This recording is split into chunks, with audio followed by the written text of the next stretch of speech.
Welcome on in. Welcome back to the Man Cave. Today we got some story time. And if by the title you can see the story is about catching a fade. And if you're unfamiliar with the term catching a fade, it means shoot the five, head up, fist fight, man to man, respect me from the shoulders, let's get down. And today's story takes place in LA County Jail. And in my opinion, the LA County Jail is worse than a California state prisons. Well, at least the ones I've been to. And I was on a level 3 yard, and the highest you can get is a level 4. And LA County is worse. So I call that a level 5. So let me get on to it. I'm on the 2000th floor. I'm in the cell maybe a day and a half. There's a couple other cats in the cell. They ain't really relevant to the story. So they're moving the dude into the cell, and right off the back, in the county blues, I can tell this dude ain't from LA. Maybe not from California. At this time, I don't know any Bay Area cats or anything like that. He could have been a Bay cat. That's why I was thinking maybe from the Bay, but I don't even think he's from California. So I don't bang on him nothing. I just say to him, hey homie, you ain't from LA. You ain't from the LA area, is you? And he looked at me. He said, man, is that obvious? I said, yeah. He said, I'm from Chicago, homie. I said, all right, but that's what's up. You know, we get talking back and forth. And he said he grew up in the Cabrini Green Projects. I said, that's what's up, that's what's up. I heard of them before. Told him that my mom spent a small part of her childhood in Chicago living with her father, my grandfather. And he was, so we talked back and forth, kicked the bobos a little bit. And so I asked him, like, man, what you in here for? What the hell you doing out here in the LA County Jail? So he tell me that in the late 80s, early 90s, he would come out here and cop some dope. Always would get soft. And he was like, and I would go back to Chicago and, put a little cut on it, rock it up, make my money. I said, why would you come way out here? He said the prices was better. And my girl, we was always coming out here because this girl at the time, her people was out here and her people had it. So I was like, man, you was probably getting it. He was like, I ain't gonna lie to you. I was never, really having money like that. He was like, I was coming out here first because we were just coming to chill. I would get 4.5. Work my way up. I'm getting 9. So you know what I'm saying? He said it's the last time when I got popped, I got a half a whole thing. It came got 18 ounces. I was like, oh shit. I was like, shit. Telling me, then he tell me he caught a case on his last time. And he was like, he didn't get that much time by being powdered instead of being rocked up. So we go, take a deal. I think he said he got about 3, something like that. So we do the little time. And when it's come time to parole, he trying to parole to Chicago. State of California giving him issues and problems on doing so. So they paroled him as homeless.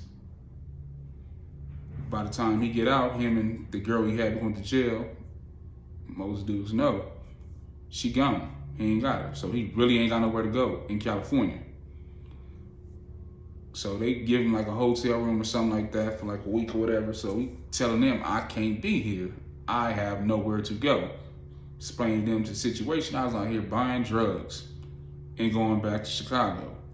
They don't want to hear it. They don't want to help him transfer. So he says, fuck it.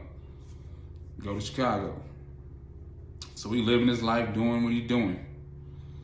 About 8 years later, he had forgot all about that.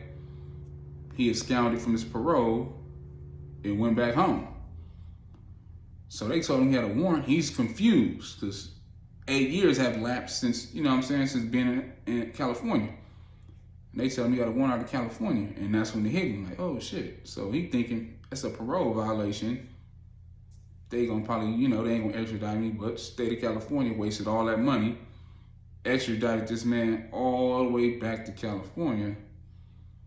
For I think he had like a 90 days, 120-day violation. That's it. So they wasted these thousands of dollars to bring this man back instead of just kicking him out. Like, he ain't got in trouble in 8 years. Why even bother with him? So he come back. He in the cell with me. We chilling. He can tell me a story. We chopping it up. Cool dude. I threw him a suit. We chilling.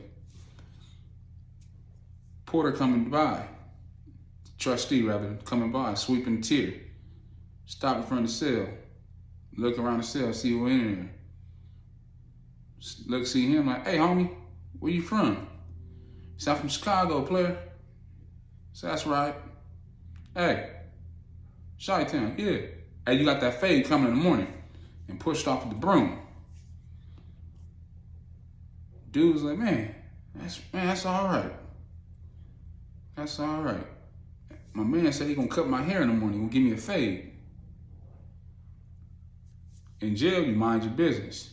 So I can't even tell him that the fade he think he getting and the fade he gonna get is something totally fucking different. So the next day come, they rack the gates, they give us tier time because the phone's on tiers on the floor that we on. Ain't no phones in the cell. So every day some shit going on. People run up in cells, rushing people, whatnot. So be on your toes in the morning. So the morning come, they rack the gates, dude come and take off on Chicago, but Chicago ain't no punk. He ended up beating the shit out of the dude. So he come to me like, hey man, why dude jump on me? I said, what you mean? I'm playing stupid because, like I said, ain't my business. He's like, yeah man, the dude that came by and told me he's gonna give me that fade came in here and jumped on me. And that's when I tell him, I said, a fade can be many things, but the fade he was talking about giving you wasn't no haircut. He was talking about fading you with these. He's like, man, what'd you do that for? I said, I don't know. I ain't from where he from. He's like, man, so what's gonna happen now? I said, you beat him up. So either one of his big homies or him and a couple of his homies, they'll be back later today or tomorrow. He said, for what? I said, man, motherfuckers just be tripping. And he said, what should I do? I said, you can roll it up. I mean, just bitch up and get up out of here. He said, I ain't about that. Ain't no bitching me.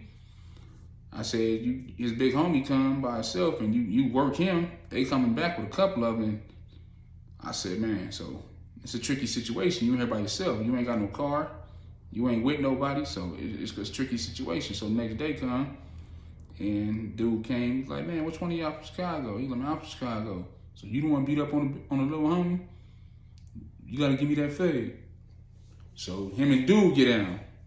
And dude, Chicago really, you know what I'm saying, can pick paws on somebody's jaws. He could have worked the dude, big homie too, but he kind of like let it be like kind of even so it wouldn't go further. That was his way of, you know what I'm saying? And after the thing, he spoke to the old boy, big homie, and explained the situation to him. And he was like, the big homie didn't even know what the fuck he was coming to fight over. He just know his little homie got beat up. But then, you know what I'm saying, they shook hands and he respected Chicago for his get down. And then he also went deep beat his little homie. So that's my story for today. You got that fade coming.